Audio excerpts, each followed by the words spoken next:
इस ब्रह्मांड में हम सब मुसाफिर हैं।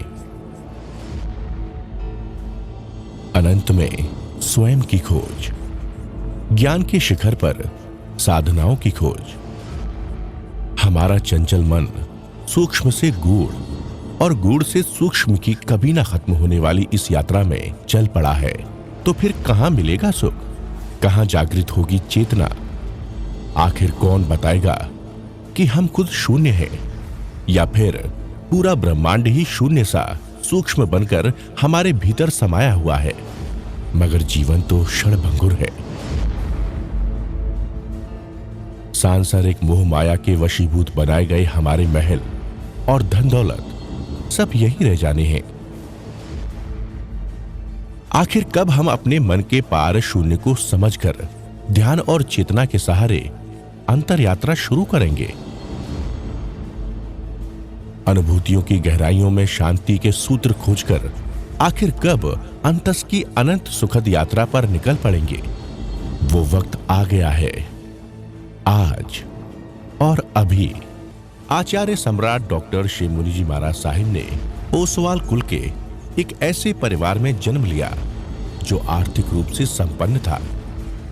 बचपन के धार्मिक संस्कारों ने युवावस्था तक आते आते आप श्री को जैन धर्म में ध्यान के गूढ़ रहस्यों की खोज के लिए प्रवृत्त किया। आप श्री के मानस पटल पर कई प्रश्न उठ खड़े हुए। मैं कौन हूं? मेरा जन्म क्यों हुआ? मैं कहां से आया हूं? मुझे कहां जाना है? भगवान महावीर ने साधना का कौन सा मार्ग अपनाया था? ध्यान का वो सरलतम मार्ग कौन सा है जिस पर चलकर दुनिया की हर धर्म प्राण आत्मा मोक्ष प्राप्त कर सकती है? इन सभी प्रश्नों के उत्तर तलाशने के लिए 17 मई 1972 को आप श्री ने जैन भगवती दीक्षा अंगीकार की। इसके बाद भी ध्यान के सरलतम मार्ग की खोज का सिलसिला जारी रहा।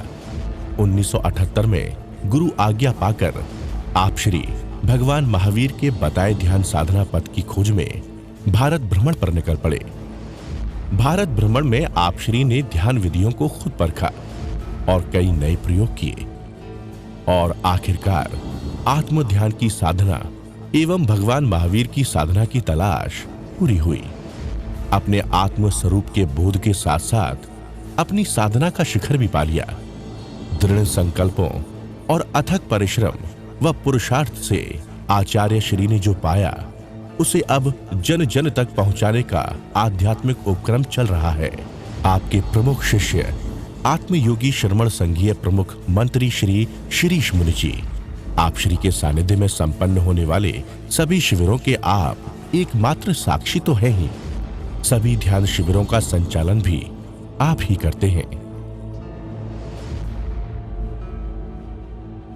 अरिहंत परमात्मा श्री सीमंधर स्वामी जी की प्रत्यक्ष कृपा एवं जन शासन सहायक रक्षक देवी देवताओं के सहयोग से वीतराग साधिका निशा जी द्वारा आचार्य भगवान के सानिध्य में वर्ष 2006 से लगातार आत्म ध्यान शिविरों के माध्यम से साधकों को अमृतपान करवा रहे हैं। देखिए ध्यान शिविरों में कैसी इंद्रधनुषी छटा बिखरी है।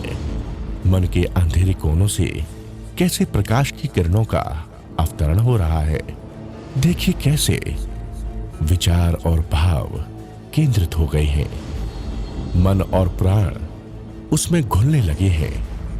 देखिए कैसे शिवरार्थियों की रुचियां, प्रवृत्तियां और जीवन को देखने परखने समझने और फिर क्रिया प्रतिक्रिया करने का नजरिया ही बदल गया है। आइए हम सब बिना वक्त गवाए हिस्सा बनते हैं आत्म ध्यान साधना के इस अलौकिक जश्न का और खोजते हैं अपने अंतस में खुशियों का खजाना। आइए जानते हैं कि क्या है आत्म ध्यान, क्यों करें हम आत्म ध्यान, कैसे किया जाता है आत्म ध्यान और आखिर क्या है आत्म ध्यान के लाभ। प्रभु की अनंत अनंत कृपा बरसी है। दृष्टा भाव में कैसे रहना है प्रभु ने बहुत विस्तार से समझा दिया है। नवीन कर्मों का बंधन नहीं करना, प्रतिक्रिया नहीं करना हमारा स्वभाव बन गया है। छोटी छोटी बातों पर हम प्रतिक्रिया कर लेते हैं। किसी को देख करके व्यक्ति, वस्तु, स्थान जिससे रागात्मक संबंध है उसको अपना मान लेते हैं। जिससे थोड़ा सा मनमुटाव है उसको पराया मान लेते हैं। और कोई घटना घटती है उससे पहले ही प्रतिक्रिया कर देते हैं। स्वभाव में रहना कितना कठिन है। बाहर का तप करना कठिन है, पर प्रभु कह रहे हैं मास खमन, 2 मास खमन, 6 मास खमन, 1 वर्ष तक तप कर लिया और कठोर से कठोर क्रिया भी कर ली। 1 वर्ष का तप नहीं हो सकता, पर कर भी लिया। कठोर से कठोर क्रिया का पालन कर लिया। जप में, तप में लगे रहे, मुक्त नहीं हो पाओगे। मुक्ति के लिए एक ही उपाय है कि जीव अपने स्वभाव में रहे, स्वयं का चिंतन करे कि देखो अपने आप को कितना कर्ता भोक्ता में बने रहे, कितना पर में उलझे रहे, कितना स्वयं को छोड़ करके पर में चले गए। अचानक ही जीव पर में चला जाता है, स्वयं को छोड़ दे जाता है। ये जीव की सबसे बड़ी भूल है कि उसने अपनी शक्ति, अपना ज्ञान पर को दे दिया। पर यानी शरीर को दे दिया। शरीर यानी मन को, बुद्धि को, इंद्रियों को। इंद्रियों की आसक्ति के हम कितना उलझ गए हैं। बार बार उलझ जाते हैं, बार बार उलझ जाते हैं। और कितना गहरा मिथ्या तो भरा पड़ा है। मिथ्या दर्शन शल्य जो 18वां पाप स्थान है। एक तरफ 17 पाप, एक तरफ मिथ्या दर्शन शल्य। मिथ्या दर्शन शल्य रहेगा तो पाप बढ़ते ही चले जाएंगे, बढ़ते चले जाएंगे। जन्म और मरण चलता ही रहेगा। हमने कितने जन्म मरण किए, अनंत काल हो गए, अनंत चबीसियाँ बीत गई, पुद्गल परावर्तन हो गए। पुद्गल परावर्तन कितने अनंत पुद्गल परावर्तन, जिसको एक लंबा चौड़ा हिसाब किताब है। ये जीव कैसे कैसे भ्रमण करता रहा। अब समझ में आया कि कैसे हम स्वयं में स्थित नहीं रह करके पर में चले जाते हैं। स्वयं में स्थित रहना कितना कठिन है। देखो 1 मिनट, 2 मिनट, 4 मिनट, ये आपके पास समय है। कितना समय शेष रह गया है, आधा चला गया, आधे से भी कम रह गया है। बस अपना एक कार्य मान करके उठो, बैठो, चलो, सो, खाओ, पियो। जीव स्वयं में स्थित रहे। प्रतिक्रिया होगी पर उस समय स्वभाव में आ जाए। विभाव आएगा फिर स्वभाव में आए, विभाव आएगा स्वभाव में आ जाओ। मुझे क्या ज़रूरत है। हम दूसरों के बारे में बहुत जल्दी सोच लेते हैं, दूसरों को सुधारने में लग जाते हैं। संघ, समाज, व्यक्ति, स्थान, कितने संबंध हमारे बने हैं। चाहे परिवार में हैं, चाहे संघ में हैं, समाज में हैं, जो रागी है, रागात्मक संबंध, द्वेषात्मक संबंध, सारा प्रभु ने फरमाया कि सबसे यदि स्वयं में स्थित रहोगे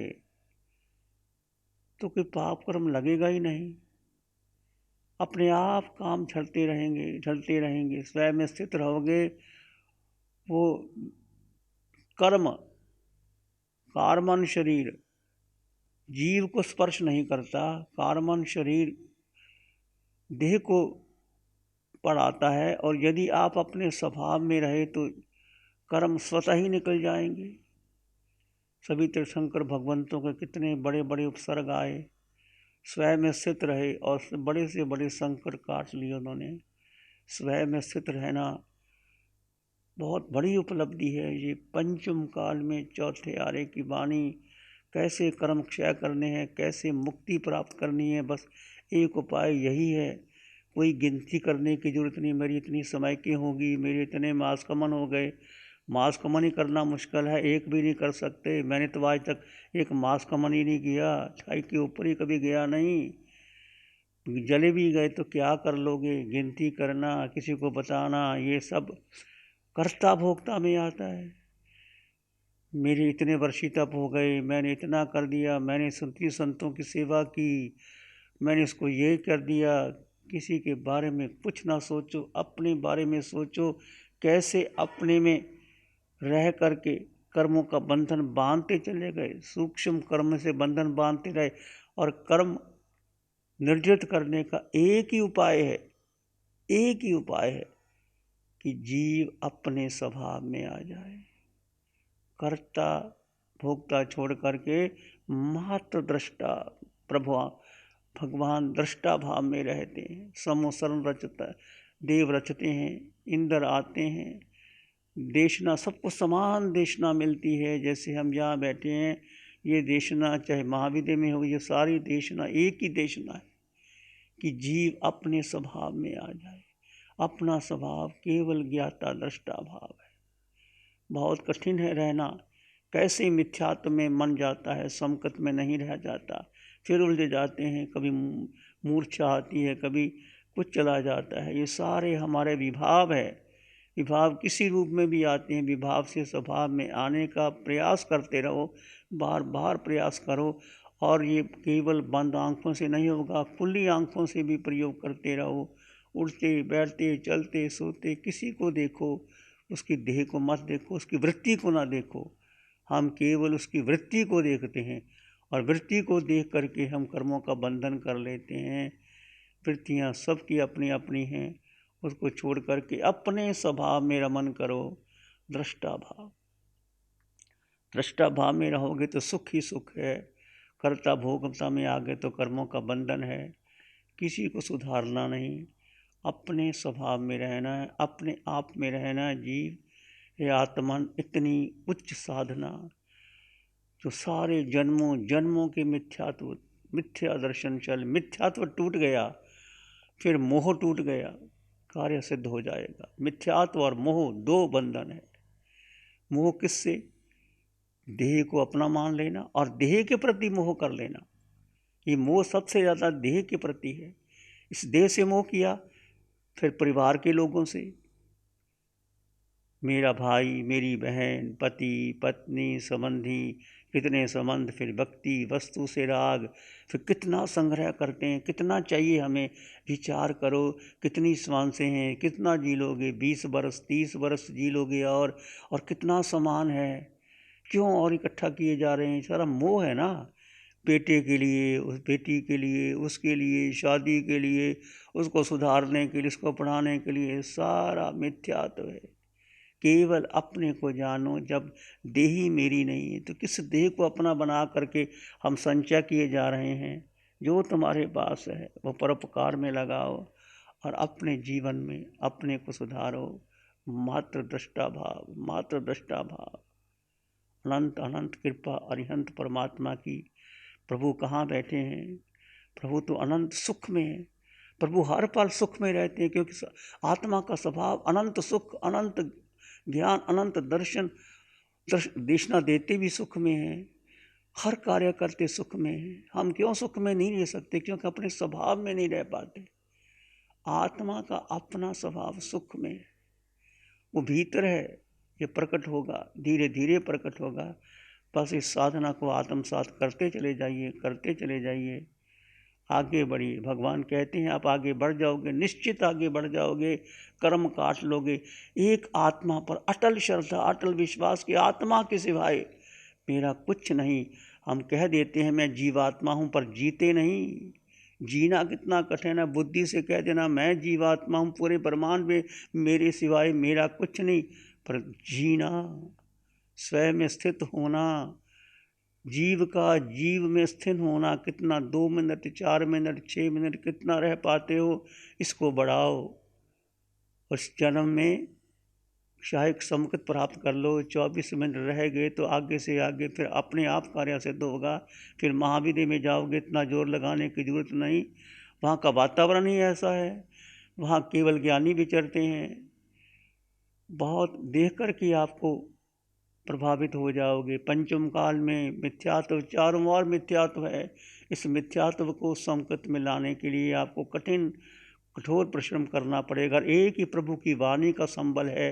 प्रभु की वाणी को बार बार सुनो, बार बार लाओ, अपनी आत्मदृष्टि को पक्का कर लो, भेद विज्ञान करते रहो, आत्मज्ञान फिर भेद विज्ञान, फिर भेद विज्ञान से धीरे धीरे क्षय समकत, फिर अपने आप आप आगे बढ़ जाओगे।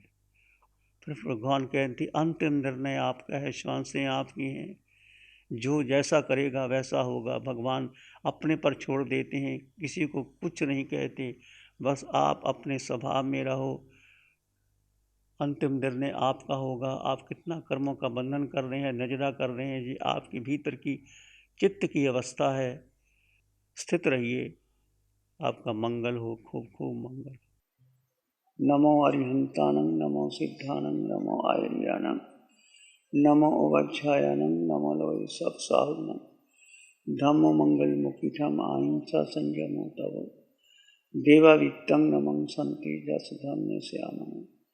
श्री चत्तारी मंगलम, अरहंता मंगलम, सिद्धा मंगलम, साहु मंगलम, केवली पानत्तो धम्मो मंगलम। चत्तारी लोग उत्तम, अरहंता लोग उत्तम, सिद्धा लोग उत्तम, साहु लोग उत्तम, केवली पानत्तो धम्मो लोग उत्तम। चत्तारी शरणं पवज्जामि, अरहंते शरणं पवज्जामि, सिद्धे शरणं पवज्जामि, साहु शरणं पवज्जामि, केवली पानत्तं धम्मं शरणं पवज्जामि। चारे शरण हरण जगत में, कोई होगा जो